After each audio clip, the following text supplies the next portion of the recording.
The sharp click of my heels echoed through the marble lobby as I rushed toward the elevator, my coffee threatening to spill with each hurried step. I was running late, again, but this time it wasn't just another mundane morning meeting.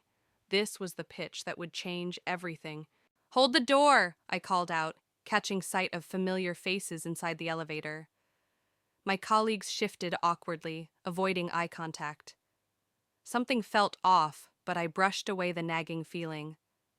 I'm Livia, and after 5 years at Preston Publishing, I'd learned to trust my instincts. I should have listened harder that morning. "Big meeting today?" Rebecca asked, her perfectly manicured fingers tapping against her leather portfolio. She'd been my mentor when I first started, though lately, our relationship had grown strained. "Finally presenting the digital integration platform," I said, unable to hide my excitement. "Been working on it for months." Rebecca's smile didn't quite reach her eyes. "Oh, that's today? I thought it was postponed." My stomach dropped. "What? No, it's scheduled for 9:30. The elevator doors opened to our floor, and I practically sprinted to my desk, only to find my calendar completely cleared. My assistant, Jamie, approached with a pained expression. "They moved the meeting to yesterday afternoon," she said softly. "I tried calling you, but my phone was off during my sister's surgery," I finished, the words tasting bitter in my mouth. But why wouldn't they wait? They knew where I was. "Livia." Georgia, my closest friend in the office, appeared at my desk. Her face was ashen. "You need to see this." She led me to the conference room where the morning's marketing meeting was wrapping up. Through the glass walls, I watched as Rebecca stood at the head of the table, gesturing enthusiastically at a familiar-looking presentation. My presentation. "We're extremely excited about this new digital integration platform," Rebecca was saying, her voice carrying through the partially open door. "It's going to revolutionize how we handle manuscript submissions and author relationships." The room erupted in applause. I stood frozen, my hands trembling as I watched my dreams being stolen right in front of me. "This can't be happening," I whispered. Georgia squeezed my arm. "It gets worse. They're fast-tracking it for implementation. Rebecca's being promoted to head the entire digital division." I burst through the door, interrupting the celebration. "That's my project," I said, my voice steady despite the chaos in my head. "Those are my ideas, my research, my platform design." Rebecca's smile never wavered. "Livia, dear, you seem confused. We've been developing this internally for months." "We?" I pulled out my phone, accessing my cloud storage. "I have every iteration, every note, every—" The words died in my throat as I stared at an error message. "Access denied." "Is there a problem?" Trey, our division head, asked from his seat at the table. "Yes, there's a problem. She stole my work." I pointed at Rebecca, who maintained her composed demeanor. "That's a serious accusation," Trey said, frowning. "Rebecca has provided extensive documentation of the project's development under her leadership." The room fell silent. All eyes were on me, but I saw no allies among the faces. Even those who had privately praised my ideas weeks before now looked away uncomfortably. "I quit," I announced, surprising even myself with the words. "But this isn't over." As I walked out, Rebecca's voice followed me. "Livia, don't be dramatic. Sometimes two people can have the same idea at the same time." I stopped at the doorway, turned, and met her gaze. "You're right, Rebecca. Two people can have the same idea, but only one person can have the original email chains, development notes, and prototype screenshots saved to an external drive at home." Her smile finally faltered just for a moment, but it was enough. I walked out of Preston Publishing that day with nothing but my purse and a burning determination to make things right. They had no idea what they'd just started. 6 months later, I sat in my favorite coffee shop, staring at the headline on my tablet, "Revolutionary Digital Platform Transforms Publishing Industry." Below it was Rebecca's smiling face, perfectly posed in her corner office at Preston Publishing. My coffee had gone cold, forgotten as I scrolled through the article praising her innovative vision. "Still torturing yourself?" Georgia slid into the seat across from me, pushing a fresh coffee my way. She'd quit Preston 2 months after I left, disgusted by what she'd witnessed. "Look at this quote," I said, reading aloud. The platform was inspired by my years of experience in traditional publishing, seeing the gaps that needed to be filled. Georgia rolled her eyes. The only gap she filled was the one between her mediocre career and your brilliant idea. The bell above the door chimed, and I instinctively ducked my head when Trey walked in. He spotted us anyway, heading straight for our table. "Livia, Georgia," he said, his voice carrying that false warmth I'd grown to hate. "How are you both?" "Thriving," I replied, meeting his gaze. "How's the new platform working out? Any bugs in the system?" He shifted uncomfortably. "Actually, that's why I wanted to talk to you. We've been having some implementation issues." "Really?" I took a slow sip of my fresh coffee. That's surprising, given Rebecca's years of experience. "Listen," he lowered his voice, glancing around. "What if we brought you back as a consultant? The back end isn't functioning as smoothly as we'd hoped, and—" "No." I cut him off, standing up. "But I'll tell you what I will do. I'm launching my own publishing house. Digital first, author-focused, with an actually functional platform." Trey's face reddened. "You can't. Your non-compete—" "Expired last week," Georgia chimed in, grinning. "We checked. Thoroughly." "And I've got investors," I added, enjoying the way his expression shifted from dismissive to concerned. "People who believe in real innovation, not stolen ideas." "You're making a mistake," he warned. "Rebecca has connections you couldn't imagine." "So do I." I pulled out my phone, showing him an email.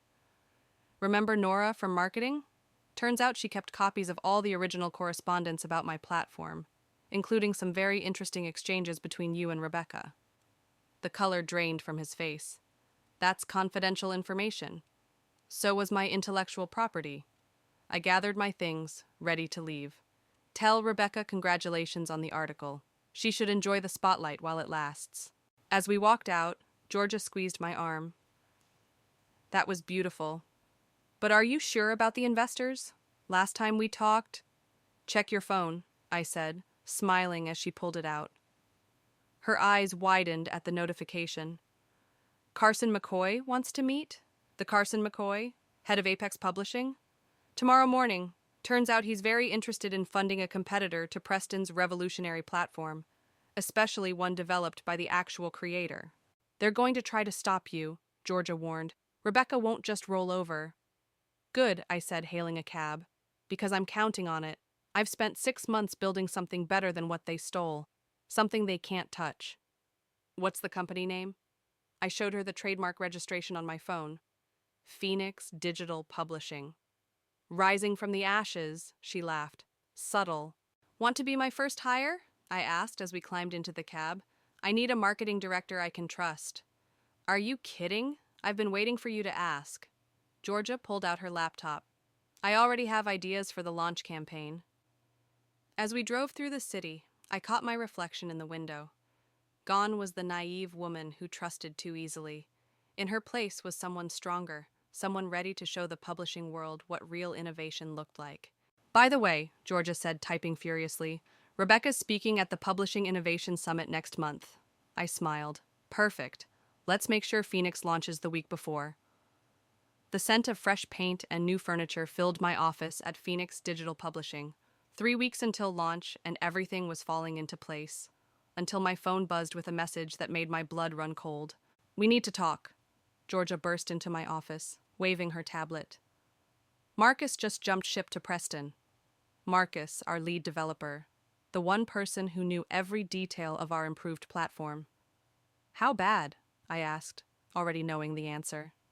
"He downloaded the entire code base before leaving." Georgia slumped into the chair across from my desk. "And his resignation letter was addressed to Rebecca, not you."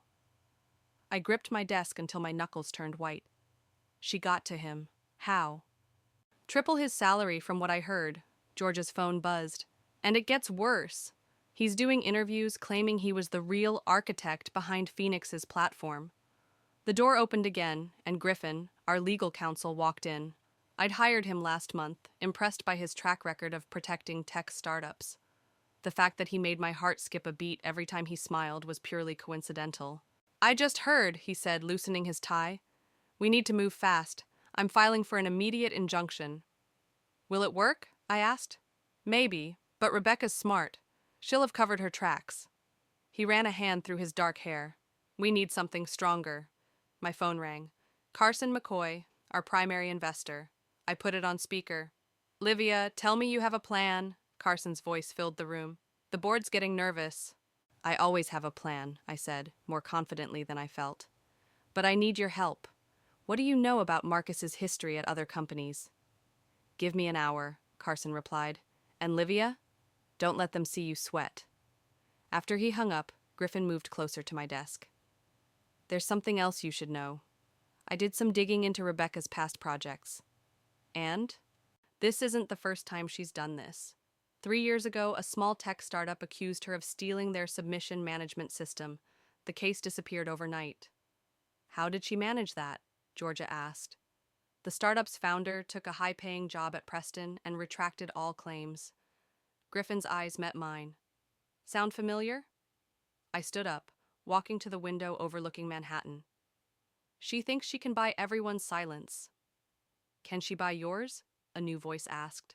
We all turned to see Nora standing in the doorway. My heart sank.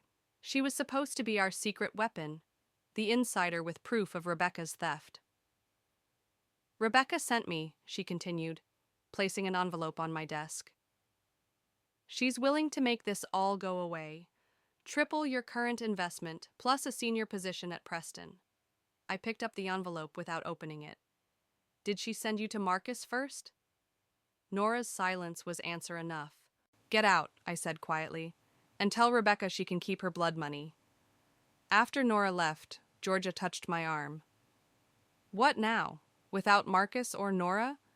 We adapt, I said, an idea forming. Griffin, how fast can you trademark a new name? He raised an eyebrow. Depends on the name. Truth Seeker Publishing. I turned to face them both. We're not just launching a platform anymore. We're going to expose every instance of stolen innovation in this industry. That's, Georgia started. Dangerous, Griffin finished. And brilliant. My phone buzzed again, a message from Carson. Found something on Marcus, check your email. And Livia, you're going to want to sit down for this. I opened the email, and a slow smile spread across my face. Call everyone in, I told Georgia. We're changing the launch strategy. What did Carson find? Griffin asked. I held up my phone, showing them the evidence of Marcus's previous corporate espionage attempts. Proof that Rebecca didn't just hire a developer. She hired a spy. And this time, we can prove it. The game had changed. Rebecca thought she was destroying my company. Instead, she'd just given me the ammunition to destroy her credibility. The Publishing Innovation Summit buzzed with energy as I navigated through the crowd, nodding at familiar faces while keeping my eyes fixed on my target. Rebecca stood near the bar, holding court with a group of admirers. She hadn't noticed me yet. Everything's set, Georgia whispered, appearing at my side. Carson's people are in position. And the thumb drive? In my purse, full of Marcus's correspondence with Rebecca dating back 3 months before he joined Phoenix. A waiter passed with champagne, and I grabbed 2 glasses, making my way toward Rebecca's group. Time to put on a show. Rebecca, I called out, forcing warmth into my voice. I brought you a drink. We should celebrate your success. The conversation around her stopped. Rebecca's perfect smile faltered for just a second before recovering. Livia, what a surprise. I heard your launch was delayed. Oh, it was, I said, handing her the champagne. But that gave us time to make some fascinating discoveries. You remember Marcus, don't you? Her grip tightened on the glass. Your former developer? I heard he found a better opportunity. Better paid, certainly. I took a sip of champagne. Though his previous employers might disagree about his worth. Fascinating pattern, really. Join a company, steal their code, sell it to competitors. Excuse us, Rebecca said to her group, grabbing my arm and steering me toward a quiet corner. What do you want? Want? I'm just making conversation about corporate espionage, intellectual property theft, the usual conference small talk. You're playing a dangerous game, she hissed. You have no idea who you're dealing with. Actually, I do. I nodded toward the entrance where Nora had just walked in, with Trey. See? That's the problem with buying people's loyalty. Someone always has a higher price. Rebecca's face went pale as Nora caught her eye and quickly looked away. What did you do? Me? Nothing yet. But in about... I checked my watch. 10 minutes, Carson McCoy is going to announce Truth Seeker Publishing's first major investigation. Innovation or theft. The dark side of digital publishing. You wouldn't dare. Watch me. I finished my champagne.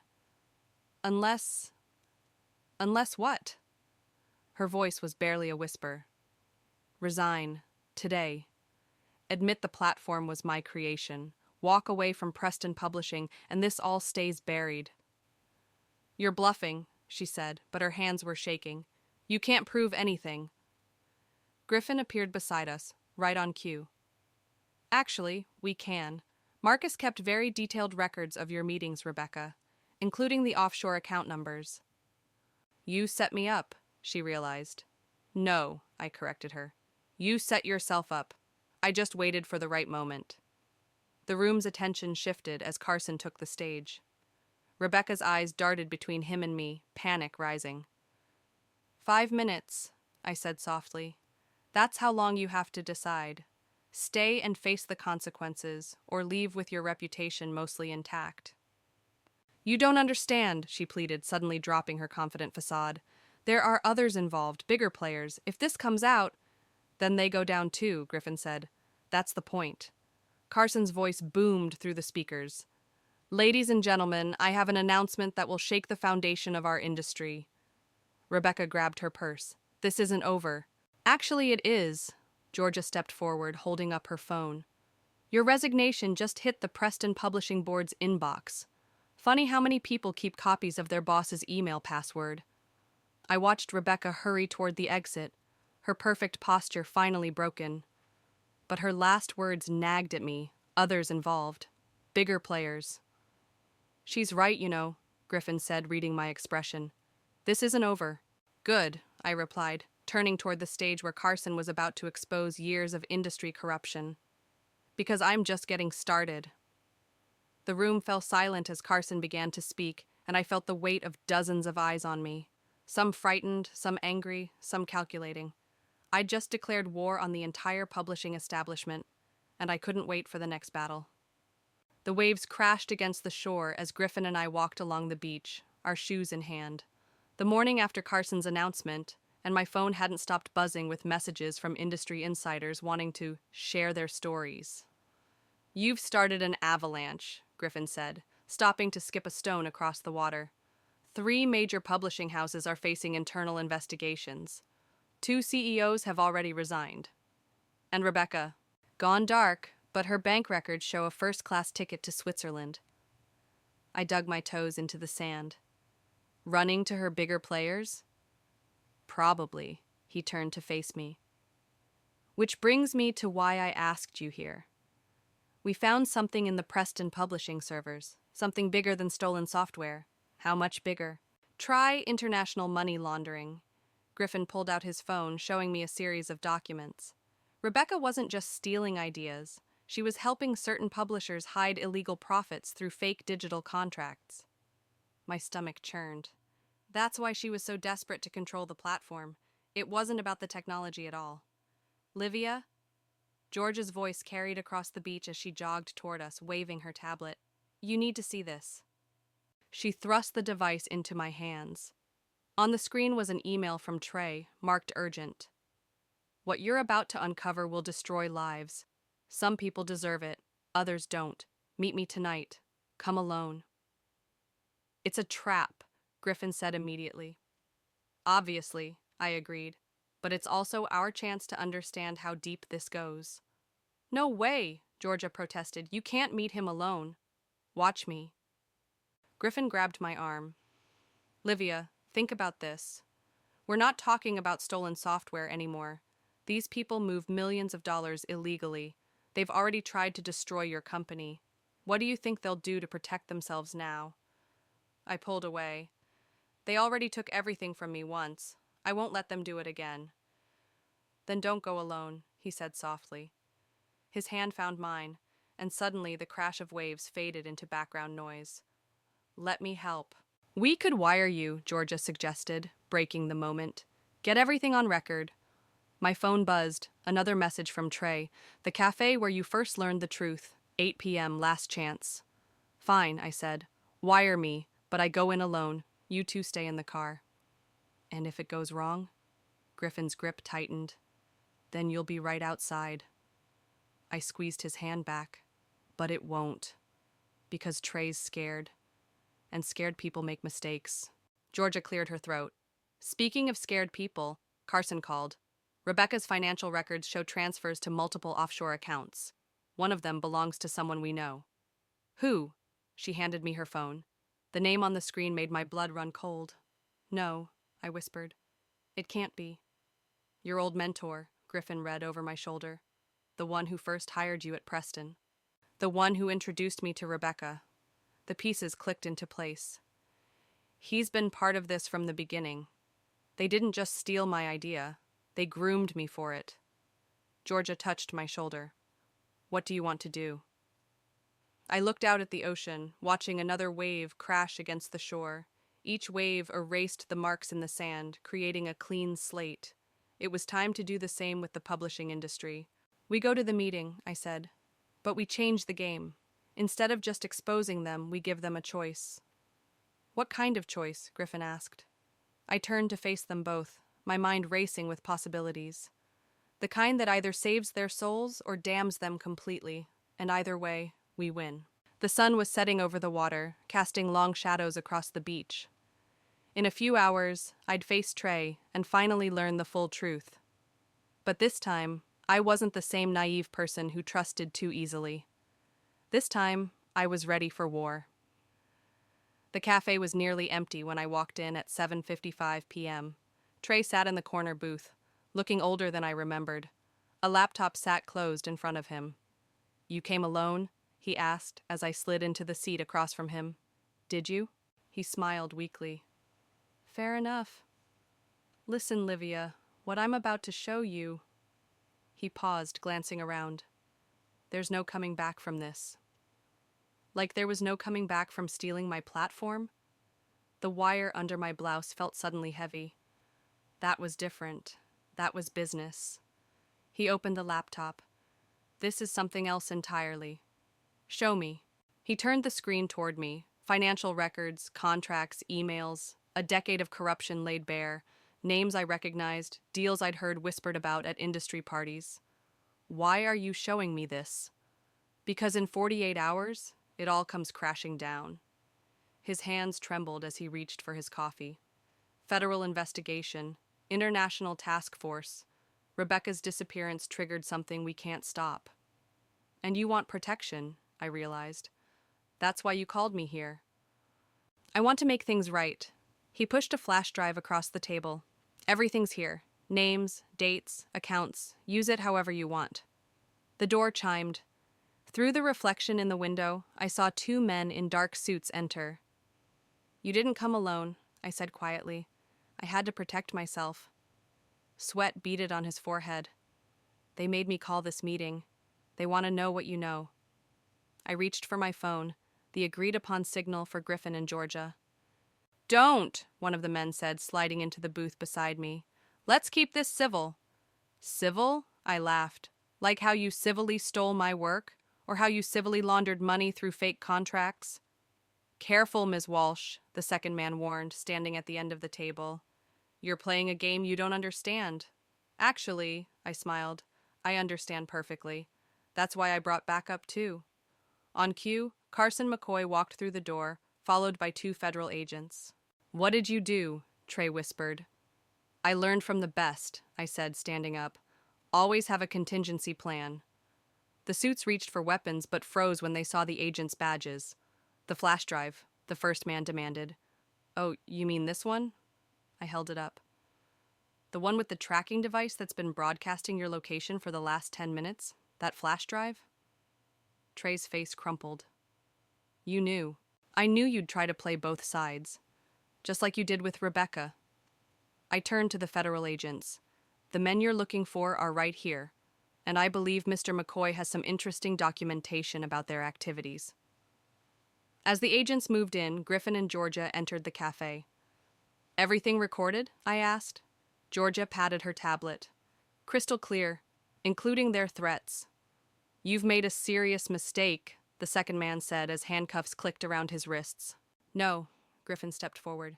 Your mistake was threatening someone who had nothing left to lose. The federal investigation? It started weeks ago, thanks to evidence we provided. I watched as they led the men away, Trey following meekly behind. Outside, news vans were already arriving. Ready for the next part? Carson asked, straightening his tie. I nodded. Time to show the world what real innovation looks like. Livia, Trey called out as they passed. Rebecca, she's not just hiding. She's gathering evidence against someone bigger, someone even we were afraid of. The federal agent pulled him along before he could say more, but his words hung in the air. Griffin touched my shoulder. We can stop here. You've won. No, I said, watching the news crews set up outside. We're going to finish this. All of it. Georgia grinned. Time to announce Truth Seeker Publishing's next investigation? Time to change the industry forever, I corrected. And this time, nobody gets to hide. The annual Publishers Gala buzzed with nervous energy. 2 weeks after the arrests, and the industry was still reeling. I adjusted my black dress, scanning the crowded ballroom from my position near the stage.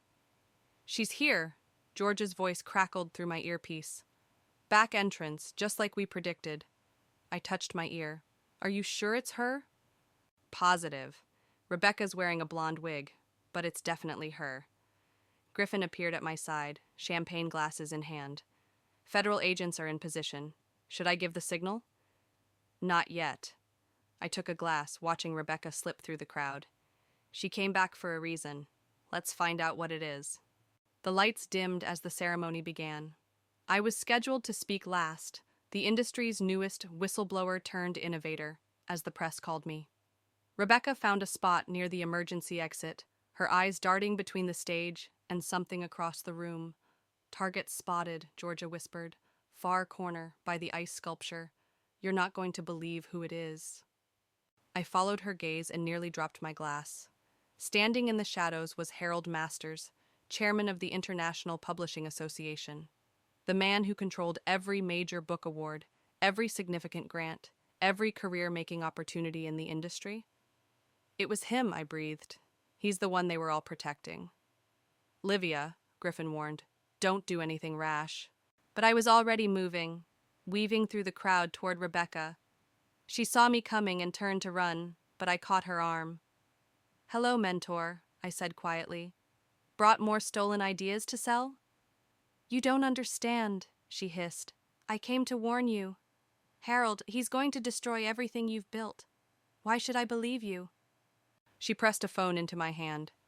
Because I recorded everything. Every meeting, every threat, every deal. He's been running this scheme for decades. Authors who don't play ball disappear from bookstores. Publishers who resist find their manuscripts leaked online. And you helped him. I did what I had to survive. Her eyes filled with tears. But then I saw what happened to Marcus. My blood ran cold. What about Marcus? Check the phone. Third video. She glanced toward Harold. He's not just threatening careers anymore. I opened the video. The timestamp showed 2 days ago. Marcus arguing with Harold in a parking garage. The video ended with Marcus being forced into a car. Where is he? I demanded. Safe. I got him out. Rebecca's hands shook. But Harold knows I have the evidence. That's why I came back. To give it to someone who can actually stop him. Ladies and gentlemen, the MC announced, please welcome our final speaker of the evening, Livia Walsh. Go, Rebecca urged. Give your speech. I'll handle the handoff to the feds. Why should I trust you? Because I'm tired of being afraid. She met my eyes. And because I'm sorry for everything. I squeezed her arm once, then made my way to the stage. Harold watched from his corner, raising his glass with a smug smile. Thank you, I began, gripping the podium. Tonight I want to talk about innovation, about creativity, about the power of original ideas. I paused, seeing federal agents quietly moving into position. But mostly, I want to talk about courage. Rebecca edged toward the nearest agent, phone in hand. Harold's smile began to fade. You see, the publishing industry has a cancer. People who steal not just ideas, but lives. Who threaten not just careers, but actual lives. I locked eyes with Harold. People who think they're untouchable. He turned to leave, only to find his path blocked by agents. But here's the thing about being untouchable, I continued as Harold was quietly led away. Eventually, someone brave enough comes along to prove you wrong. The room erupted in chaos as people realized what was happening. Through it all, I kept speaking, watching Rebecca give her statement to the authorities. Tonight marks a new chapter in publishing, I declared. One where creativity wins over corruption, where innovation beats intimidation. Griffin appeared at the bottom of the stage, grinning. Ready to end this? I smiled back, feeling lighter than I had in months. Time for the epilogue. I stood in my office at Truth Seeker Publishing, watching the morning sun glint off neighboring buildings. The Wall Street Journal lay open on my desk, headlines announcing Harold's guilty plea and the massive industry shakeup that followed. Your 9 o'clock is here, Georgia announced, poking her head in. Send them in. A young woman entered, clutching a laptop to her chest. Her hands trembled slightly as she sat down. Ms. Walsh, thank you for seeing me, she began. I have this idea for a digital platform that... Stop. I held up my hand, smiling. First rule here, call me Livia. Second rule, breathe. You're safe here. She relaxed slightly. I'm Sarah, and I've been following everything you've done. The expose, the reforms, the new ethical guidelines for the industry. Which brings you here today, I finished, with an idea you're afraid someone might steal. Yes? She opened her laptop. It's a way to protect authors from exactly what happened to you, a blockchain-based rights management system. The door opened again as Griffin walked in. Sorry I'm late. Court ran long. He kissed my cheek before turning to Sarah. You must be our blockchain innovator. You know about my project? Of course, I said. We've been tracking your work since you published that paper on digital rights management. That's why we invited you here. Her eyes widened. You invited, but I thought I requested this meeting. Georgia laughed from the doorway. We have a new way of doing things here. When we spot real talent, we reach out, secretly, through channels that make them think they found us. Because that's what this company is really about, I explained. Not just exposing corruption, but protecting innovation, nurturing it. Speaking of nurturing, Griffin interjected, Rebecca's testimony finished yesterday. The reform bill has enough votes to pass. I nodded. How many publishers signed the ethics pledge? All of them, Georgia reported. Amazing what the threat of federal oversight can do. And Marcus? Sarah asked. I read about his rescue in the papers. Leading our security division now, I said. Turns out nearly getting killed by a corrupt publishing mogul really motivates someone to protect others. My phone buzzed, a message from Carson. Board approved the expansion. Green light for international offices. Sarah, I turned back to her. Here's what we're offering. Full development support for your platform, integrated with our existing systems. You retain complete ownership of your intellectual property. We just want to help you build it. Why? Because someone once stole my dream, I said. And I decided to turn that theft into something bigger than revenge, something that could change everything. Griffin touched my shoulder. Show her. I pressed a button, and the wall behind my desk became transparent, revealing a massive open office space. Dozens of developers and creators worked at various stations, their energy palpable even through the glass. Welcome to the Innovation Hub, I said, where every person you see is working on something that was almost stolen from them. Instead, they found us, found safety. And now? Sarah asked. Now we're building the future, the right way. I handed her a contract. Want to help? She read through it, her eyes growing wider.